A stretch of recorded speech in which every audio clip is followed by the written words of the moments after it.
In this video, I'm going to be previewing the Chelsea versus Inter Milan game. I'm going to be giving you my thoughts. I'm going to be giving you my lineup. But before I do get into that, a little piece of news did drop from last night and this morning. I did get my video out from last night. I did say I hope no news drop, and it did drop. And it was the following news. So this piece of news about Noni Madueke dropped last night. And to be fair, I'm going to tell you lot straight up, like, I can't believe it. Just in case of a good proposal, the situation of Noni Madueke could become open.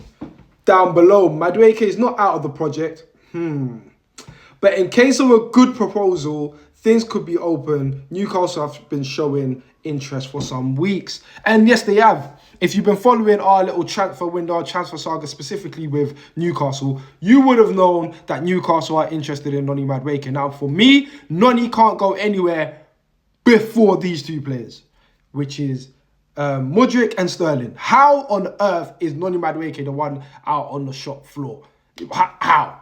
Maybe it's because he's the only one that can attract offers at the moment. But I'm sorry, if we're going to be selling wingers to make space for other people, we need to find a way to push out Sterling and or Mudryk. I'd rather Sterling first, and then if we need to get somebody else gone after Sterling, it will be Mudryk next. I'm sorry.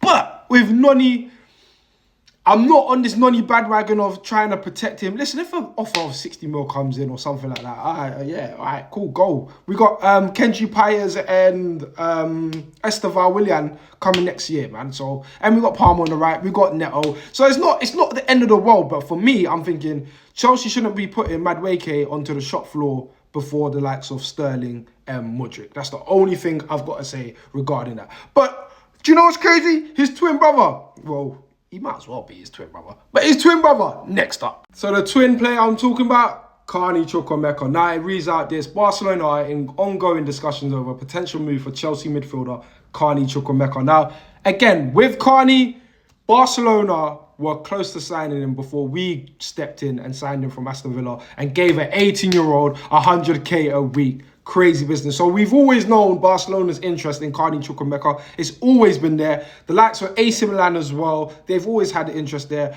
But there's another club, a Premier League club, interested in Carney Chukwuemeka. And who is it? Crystal Palace. Crystal Palace are ready to move for Carney Chukwuemeka. They'll pay over £20 million.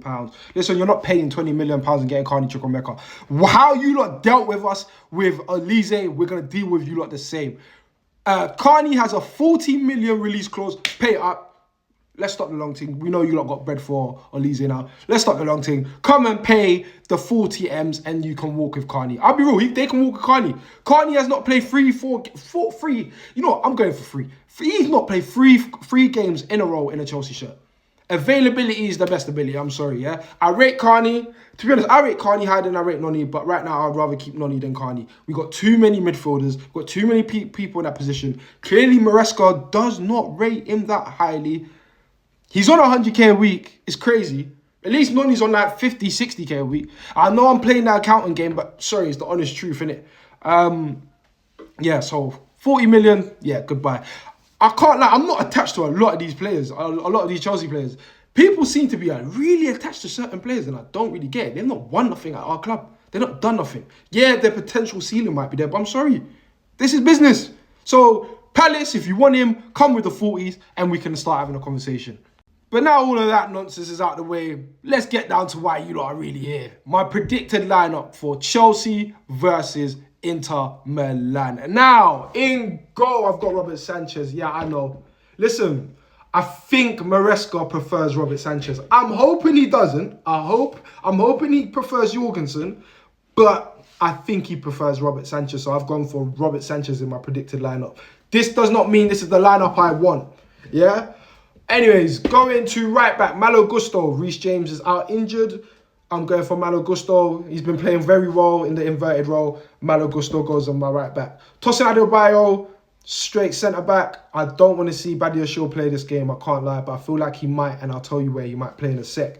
Colwill, left centre-back. He's as bad as Badiashile, but I'm going to give Colwill the benefit of the doubt to start this game. And we've got Marc Cucurella, who's come back and joined the squad. Now, I feel like it's going to be either him or Palmer, one of the two who's returned that actually does get the start of the 45 minutes. I think they're going to chop and change. I think Palmer might come in the second half, and then Cucurella might start the first half. So yeah, I don't think they'll both start together. I know they don't play the same position, but obviously their fitness might be of similar levels. Anyways, where I think Badiashile might play might be the Marco Correa role, or he might actually tell Colwill to move over, and then he plays that centre back. But I don't want to see him. But let's go into the midfield, people. So in my midfield, I've got Romeo Lavia, Enzo Fernandez, and Nkuku. And then my three up top, sorry for that. My three up top, I've got Noni Madueke, Mark Guehi, and Raheem Sterling. Now, this is going to be very interesting. If I don't see Noni Madueke in the squad, he's gone. It will tell me they're trying to push him on a slide. Yeah? Hopefully they don't, innit? Because Noni's been one of our most improved and most impressive players in pre-season. I've gone with Mark Guehi up top, Raheem Sterling left wing. His days there is numbered, man. Neto's here, man. Neto's here. But anyways, that's the lineup off the ball. Now, this is obviously how they look like when they're on the ball. Now, Marc Cucurella ain't going to be the one that's inverted. I'm going to rather go with Malo Gusto. Only reason being, I think Marc Cucurella is a better inverted fullback than Gusto, but I think he's a better left-sided or right-sided, whatever side you want to say, centre-back than Gusto would be. So that's why I've got Gusto inverted. And to be fair, Gusto's done well. Yeah, so I think this is how we're going to look like on the ball. If it was me personally, Robert Sanchez gets changed for Jorgensen. Possibly start Jackson. And Nkuku goes left wing. Bring in KDH. Enzo probably takes the bench for Caicedo, and then right wing Palmer. But obviously, I'm not Enzo Maresca, so this is what I think Enzo Maresca is going to do. Listen, I've told you like this before. I'm going to tell you lot again. Catch me in 2 hours. If you have reached this point, I love you people, man. I do this for you lot. Yeah, for you lot. But yeah, catch me here, live right here on TikTok in 2.5 hours, I believe. Or 2 hours, whatever it is. Catch me at 2:30. I'll be here reading out the lineup. And we're going to watch the game. Madness. People, over and out. Drop your comments about everything I've discussed in the video. Let me know. You know I communicate. Over and out, man. So, I'm out.